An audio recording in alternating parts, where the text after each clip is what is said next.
Welcome back to a crystal clear mind.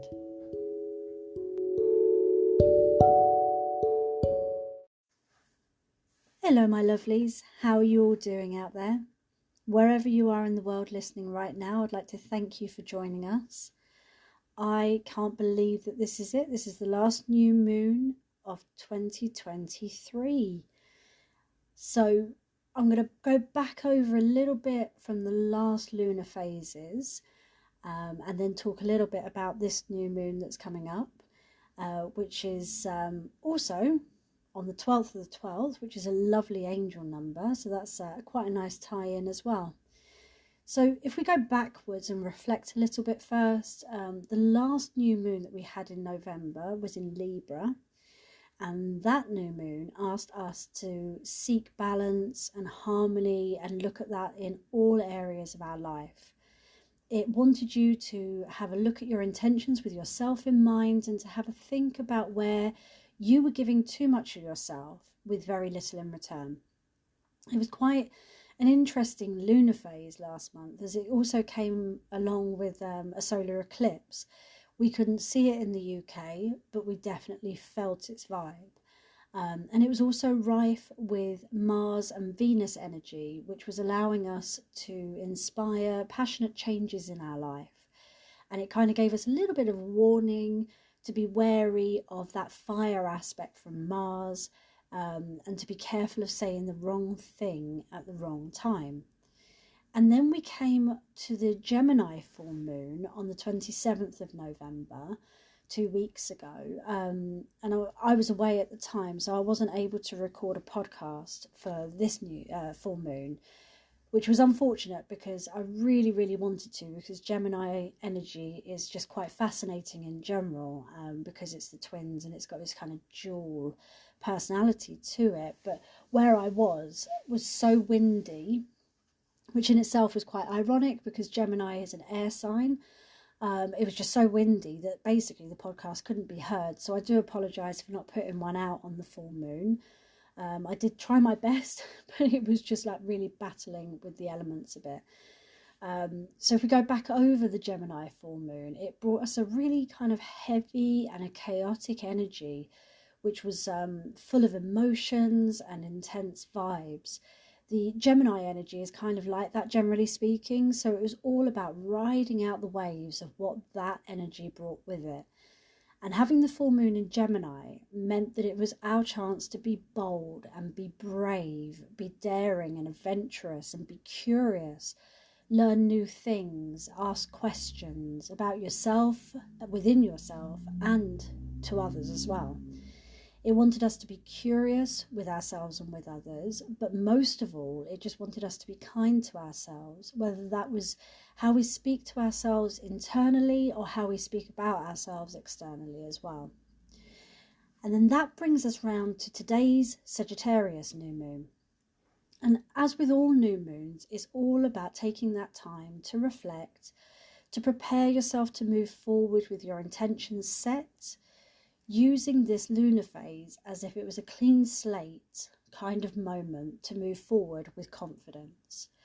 Now, the Sagittarius new moon is a beautiful one, and it will be the last one of this year, and it will hopefully end what has kind of felt like a bit of a topsy-turvy kind of year on a higher note. So Sagittarius as a sign, it embodies enthusiasm, philosophical thinking, and exploration, all lovely things to be moving into the new year with. It's a mutable sign, meaning that it's associated with adaptability and flexibility. And it's the final fire sign of the zodiac as well. Now, Sagittarius is a wonderfully fascinating sign. It's as bold and brave and adventurous as a Gemini is. It's a sort of thrill-seeking, larger-than-life kind of personality. Its ruling planet is Jupiter, and Jupiter's motto is kind of go big or go home. So with this new moon in this sign, it heightens our need to explore, to grow, and to expand. Again, all amazing things that you kind of walk into 2024 with. It will ignite a spark within us for us to pursue our dreams, setting our intentions to make those dreams achievable, and it will ask us to seek new opportunities, which can be as small or as big as you wish them to be. The sky is the limit. It asks us to visualize our aspirations and hold on tight to those visions and manifest our dreams going forward. Sagittarius invites us to think expansively, kind of considering all possibilities into our future. And it also wants us to ditch our comfort zone, almost coming back around to that Gemini energy of the full moon with being brave and bold and curious. Now, we all know that our comfort zone is such a wonderful space to be in. It is literally where we all feel safe and secure and held, and we all know that just outside of that area, it can feel quite scary and unusual or new. But it's in those leaps outside of that comfort zone, outside of that sort of that area, that we find the most amazing aspects of our life. So it kind of invites you to just step out. You don't have to jump or hop, skip and jump. It's just asking for you to step outside of your comfort zone slightly. Use that curiosity, that bravery, that adventurous side of yourself, because probably just outside of that comfort zone, that's where your dreams and your visualizations lie. Now, this new moon has got a few other interesting aspects that are kind of revolving around it at the same time. So it's sat tight next to Mars, which is also in Sagittarius. And Mars will promote like an urgency to act boldly and free-spirited. It will give off an energy that we need to act or move right now, make it all happen right now, which in itself is quite a difficult one to navigate through, because you're going to feel that kind of in your gut. You're going to want to get stuff done, but it will be hard to ignore such a bold energy. But you kind of need to hold off for a little while whilst Mercury and Jupiter go into retrograde, as these will kind of have a bit of a backwards effect for you.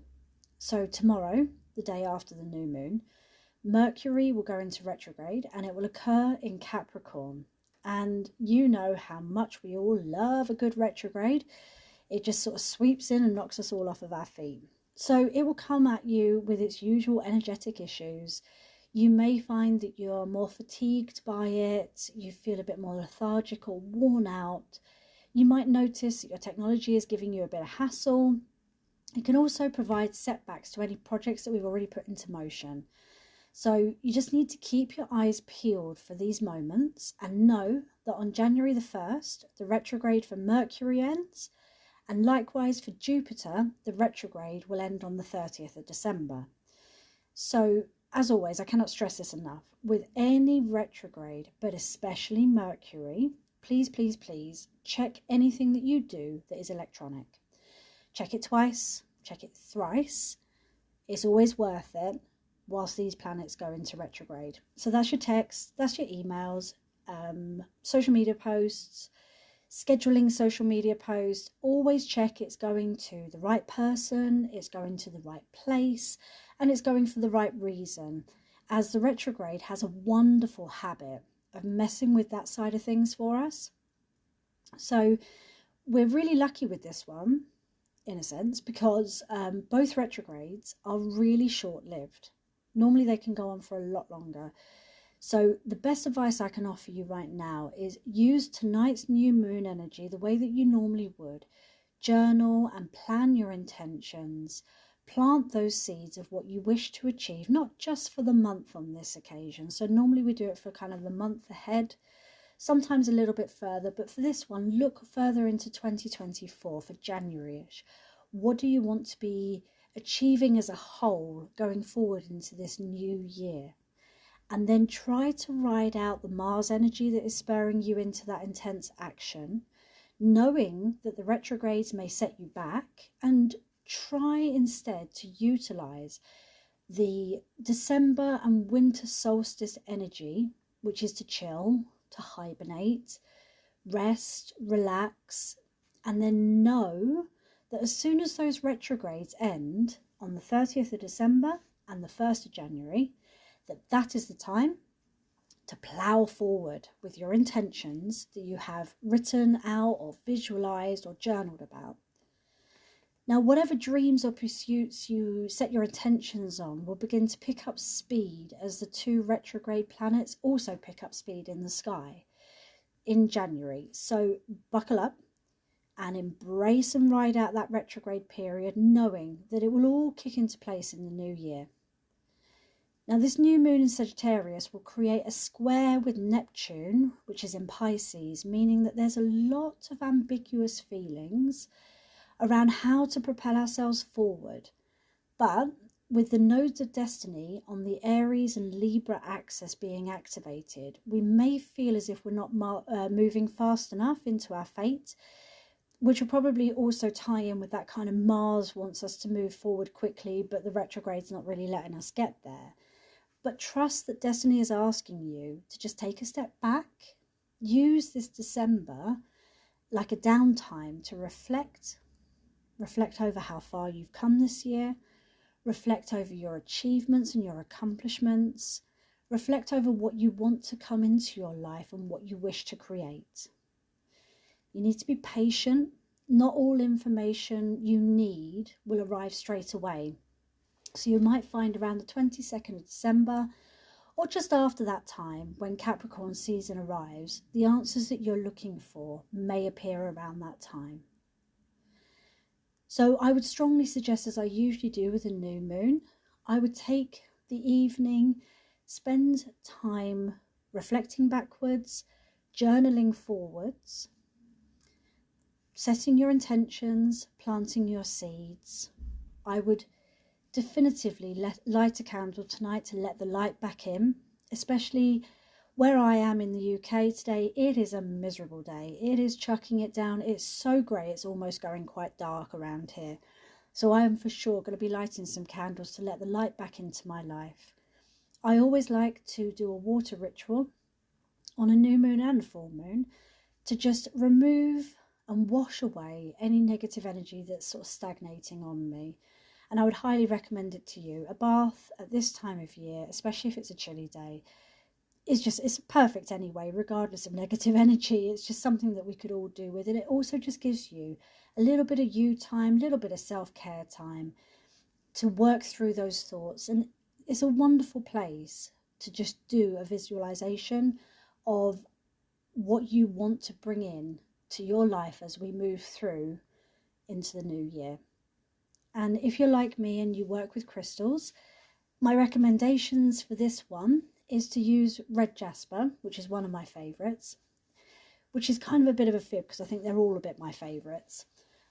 So red jasper is often called the stone of endurance, and it embodies both empowerment and protection, and it brings physical strength and energy and stamina and focus and determination, all great things as you kind of go through this intention setting period. Also connected to your root chakra, so it's a great stone to ground with, which will probably help as we process the retrograde energy as well. My second choice would be turquoise. This is an ancient stone and it will offer protection and wisdom, serenity and peace, all things I think at this time of year we could all do with anyway, let alone all of this lunar and planetary energy. It's got a deep connection to the earth, so we're back to grounding again, and it is also believed that those that wear turquoise repel negative energy. And my third and final choice is lapis lazuli, and it's a wonderful crystal, stunning colour, and it releases stress and brings peace, and it harmonizes the mental, the physical, the emotional and the spiritual level, bringing them all into alignment for you. And if you work with your chakras, it's a really great one for your third eye chakra. So that opens up your sort of your psychic abilities and your connection to everything. So however you're going to spend the new moon, I hope that this information is useful to you and it kind of helps you get through the next month. And I will be back in 2 weeks with the final full moon podcast for 2023. In the meantime, take care and be kind to yourselves.